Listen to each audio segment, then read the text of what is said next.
Nodir opa, biznesda yoki tadbirkorlikda shunday bir termin bor ekan, ya'ni moliyaviy abyuzer degan. Aynan shu terminga izoh bering. Moliyaviy abyuz degani bir abyuzni bir turi, ya'ni zo'rlashni bir turi, bu moliyaviy.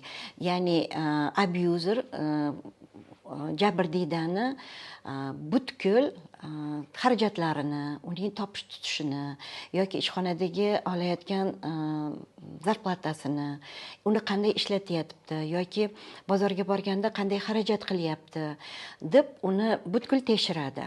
Ya'ni men tejamkorman, sen pulni ishlatishni bilmaysan va senda moliyaviy hech qanday nimalari yo'q, privichkalaring yo'q va men buni agar qilmasam sen pulni sochasan, pulni qadrini bilmaysan degan gaplar bilan o'zini nima deydi, himoya qiladi.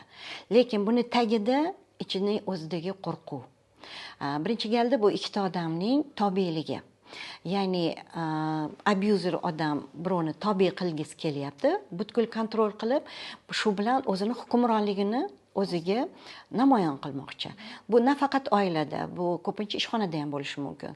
Ya'ni oylik bermaslik, kreditlarni boshqa odamlarning nomiga qilishi yoki sen yaxshi ishlamading deb har oyda qandaydir hukm chiqarib, sen ayb topib pul bermaslik yoki pulni kamaytirish. Bular ham abyuzi holatiga kiradi, moliyaviy abyuzga.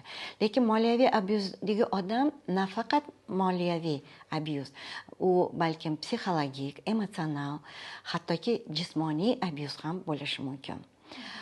Men shu borada o'zimni tajribamda bo'lgan holatda aytmoqchiman. Bir oilada bu erkak kishi biznesmen qabulimga kelganida o'zidan o'zi aytib qoldiki, qay darajada ayolning ustida hukmronligini. Hattoki meni qimmatbaho qandaydir puloverni yuvganida noto'g'ri yuvgan ekanda va u kichrayib qolibdi. Va eridan gap eshitganidan keyin qo'rqqanidan yig'ib qo'ygan pulni olib chiqib, go'yoki bu narsani kompensatsiya qilmoqchi bo'lgan. Va shuni menga maqtanib gapirganida men aytdimki, kechirasiz, unda barakangiz yopilibdi dedim. Nimaga endi dedi. Chunki bu ayol yig'ib qo'ygan pulni berdi, sizga kelayotgan energiya yopildi. Undan tashqari bu ayol sizdan xafa. Men undan xafaman deganda yo'q, siz undan xafa emassiz. U sizdan xafa va siz hukmronligingizni zaifaga nisbatan ishlatdingiz. Bu aybimni qanday yuvsam bo'ladi, qanday qilib to'g'rilasam bo'ladi? Chunki men biznesim rivojlanishi kerak deyishni boshladi. Men aytdimki, unda dedim, bu narsani esdan chiqaring va har kuni ayolingizga qandaydir vнимание qiling.